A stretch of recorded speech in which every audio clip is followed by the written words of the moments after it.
We want to talk to David, calling in from California. David's you're about to take a left turn with our conversation here, aren't you, David? Yeah.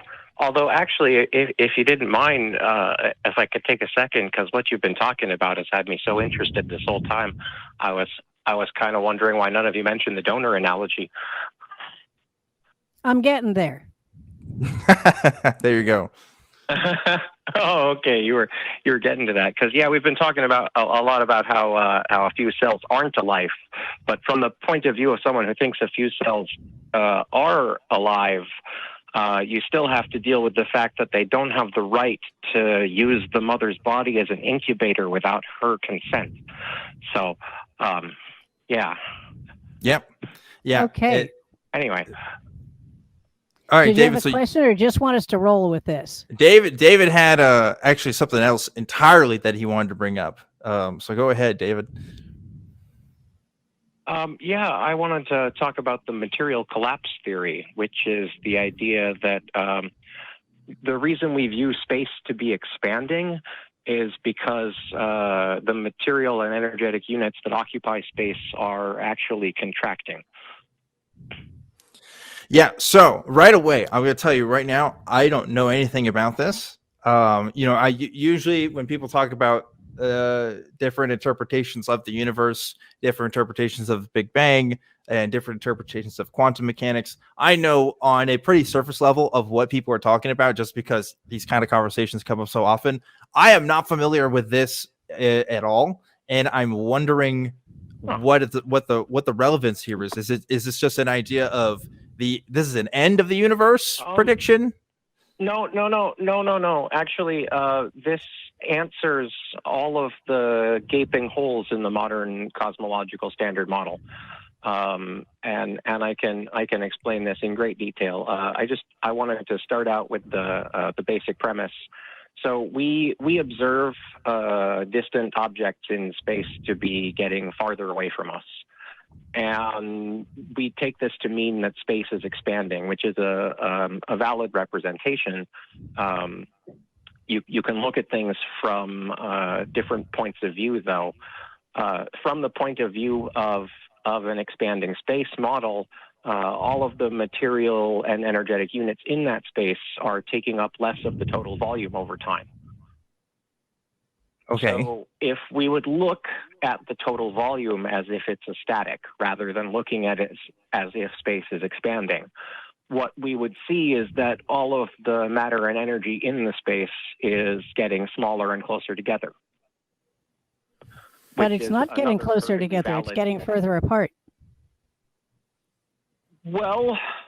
No, things in the universe are getting farther apart from one another. That's measurable. Distance scales. Well, here's the thing. If they're getting smaller faster than they're getting closer together, then they would appear to be getting further apart. Yeah, but you're just talking about the collapse of a star. And I mean, stars are plenty big, but nonetheless, the distances in the universe are truly remarkable. I'm talking about the collapse of every single proton. I'm talking about the collapse of every single massive object. I'm talking about the collapse of everything. Again, like we've measured like the distances of objects in space, and I think we've shown that they're like, so how do we go from things are going apart from things are getting closer together? Well, if the units that we are using are getting smaller, then they would appear to be more units between us and the very distant objects. It's about local gravity versus distant gravity over cosmic distances. You know, when you're millions and millions of galaxies distance away, they're attracted more to their local center of gravity than they are to our local center of gravity. Mm-hmm. Okay. So I guess I'm trying to figure out how if we can't even trust our tools of measurement to figure out, you know, how this is happening, then how could we demonstrate that this is a possibility? Well, it's it's a perfectly valid interpretation of the available data.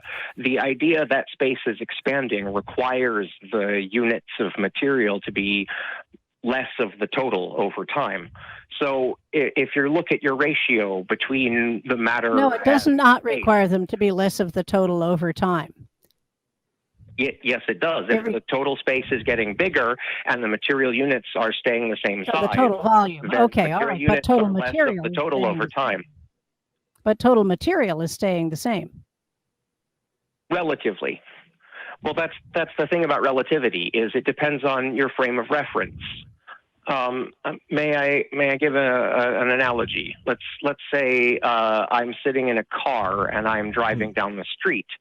Now, from my point of view, the car and I, in our frame of momentum, are still relative to each other. Right. And it looks like when I push the gas pedal, the whole world starts going past me faster. Oh, yeah. Listen, this is Truth Wanted. This is a smart audience. You don't have to explain relativity to us. We totally got it. I do, because it relates back to my concept. I'm going to relate. I see what you're saying. I kind of understand now. I think if I'm in the car and I'm driving down the street and I say, "Wow, the world moves past me faster when I push the gas pedal," I wonder how that works. Where's the giant engine that's pushing the whole world when I push my gas pedal? So I obviously this is beyond what I can fully answer in response, but when I'm thinking of this conversation, I'm thinking about the parameters they had to set up to take that picture of the black hole a few years ago. Do you remember this? Like when they wanted to get the gravitational wave of the black holes. So this was interesting, and I'll clarify for folks who aren't super familiar with this. The mathematics works either way. You can reverse the ratio, and it doesn't exchange how the mathematics works. So you're going to be able to use it properly to make predictions either way. I'm not arguing with the predictions of relativity. I'm just arguing how relativity and space work. Sure, but matter bends. This is to my time. Okay, but this is to my bigger point here, right? So, like, what they had to do to make that experiment work, because a gravitational wave would have affected the tools itself that were measuring it, right? They had to have two different sites that were actually measuring this, and they had to take the difference in time between when it first hits one site, when it first hits another, as well as a bunch of other things.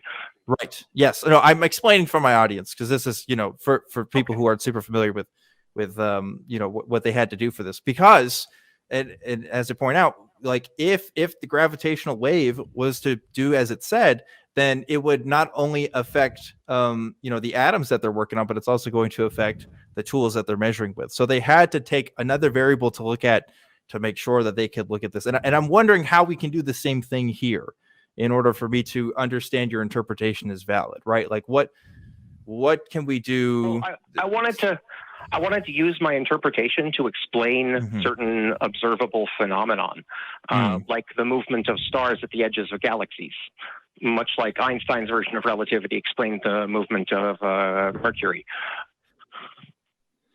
I mean, I guess that's not what I'm particularly interested in, though. Like I can understand how an explanation can explain other, things, and that's cool. But I guess I want to know if it's true or not. That's what I really care about, right? So how could we demonstrate this interpretation being more valid than any other interpretations? I have several relatable analogies that can explain the situation a little bit more than I already have.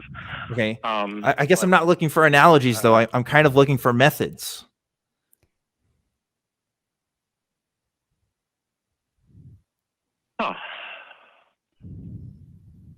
Well, I mean, looking at the available data that we have from cosmological models, it's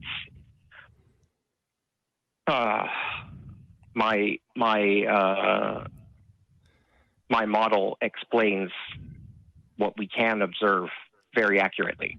Okay. What predictions would you make? Yeah. Well, let's talk about that. What predictions? I guess you were trying to get to that. Okay. I was going to get to that. I was going to talk about how we measure the force of gravity and why we get a low value for that, because since there is a collapse wave going on that is at the proton level, protons themselves are getting smaller. And the electron cloud that surrounds them is getting smaller in ratio with them, which is why Dirac's equation doesn't need any modification in my model, which it needs modifications to match with Einstein's model. But that's getting a little far into the mathematics for your audience, probably. Sure. So I wanted to stick with the simple analogies. Okay. So if you were, for instance, familiar with the movie Ant-Man, I'm going to use an example. So if you were in Professor Pym's magical shrinking building and you're in the bathroom when he performs the shrink on the building, so you don't have any windows to the outside world. So you and the building and the bathroom all shrink together all at once. And you have no frame of reference for anything external. You don't know what's happened. So when you walk outside and look out the window, you will see that everything else is much bigger and much farther away. Your relative scalar for yourself and the things around you will not seem to have changed. It's about relative viewpoint. So in such a system, if we would imagine that all of the protons are shrinking and getting closer together. So the planet is getting smaller and we're getting smaller and everything around us, all the rooms and all the buildings and everything is getting smaller. And the sun is getting smaller and we're getting closer to it in an inward spiral. But because of the ratio maintenance of all of the scalar differentials, it looks like we're orbiting in a perfect circle. So we only measure the acceleration due to gravity to be the holding pattern of the maintained ratio distances. So we get a very low force for gravity from that calculation, which then does not explain the movement of distant objects at the edges of galaxies. Okay. Which the higher force for gravity would explain, the ratio maintenance of those objects and us. Okay. So I'm going to ask again, what kind of prediction would you make that where you could actually stick your neck out and make a prediction about something that can be measured? I think that over time, there will be slight differentiation between the ratio of the size of the proton and the distances between protons, very minute over long periods of time, which may be measurable. And we may already have some measurements to indicate that, although they have yet to be fully confirmed. Okay. Well, cool. I guess until that happens, I don't know. I think that's really interesting for sure. But I don't know what to do with that from there, you know? I also wanted to explain temporal relativity under my model. I wasn't quite finished because it explains, like I said, a lot of the holes in cosmology, like dark matter and dark energy. We just explained dark matter as being the differential in the measured force of gravity. Dark energy, of course, is supposed to explain the expansion of space, which if it's matter that's collapsing under an increased force of gravity, that also explains that away. So. Okay. The other thing it explains, like I was saying, is relativity, not being a bending of space or time. So every proton is a cloud of smaller orbital components operating under the same laws of electrodynamic interaction as everything else at that scale does. Yes. And like I said, we don't modify Dirac's equation in my model. So everything is collapsing all the time. But because everything is collapsing all in ratio, we don't always notice things that are at close scalars that are collapsing in synchronous ratio. Okay. So with the idea that the proton is a cloud of smaller components that is all following orbital patterns around a distinct center of gravity, if we would imagine that for every completion of some set of orbitals, it loses an amount of energy, which is how we use quantum clocks to calculate the flow of time, the decay rate of particles as they lose an amount of energy every set of orbital iterations. Mm-hmm. So if you were to accelerate the object through space, it now has a moving center. And its orbital components are now orbiting that moving center, and their orbital series now take longer to complete because they are longer. Okay. So the decay rate slows down. Okay. So your time more slowly. Right. Okay. Yeah, I see how that makes sense because we're using those rates of decay for our measurements for. Yeah. Okay. Yeah. Okay. Yeah. I see the follow. I think I'm following you here. Aren't affecting time and space. Yes. Okay. That's what I think that's really cool. I'm glad that you're able to explain fully some of your thoughts there on this. What I want to do from here is I will take it to the comment section and let what people say from there, so that they can analyze it in a sober state of mind, where they're not trying to do a million things at once like I am on this show. Because we're talking about big picture stuff that I just cannot parse right now.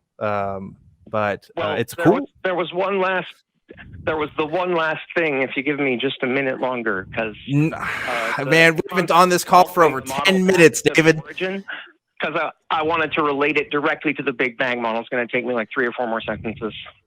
Okay, I'm going to give you 30 seconds. Can you do it in 30 seconds? Oh, can I have a minute?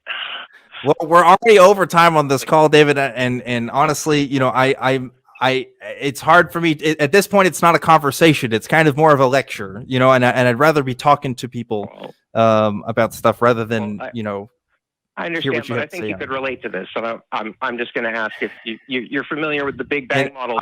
That at some point, and I'm going to ask that you respect my decision here. We're going to have to go ahead and end this conversation because I can't really talk about it anymore. But you don't want to answer my question?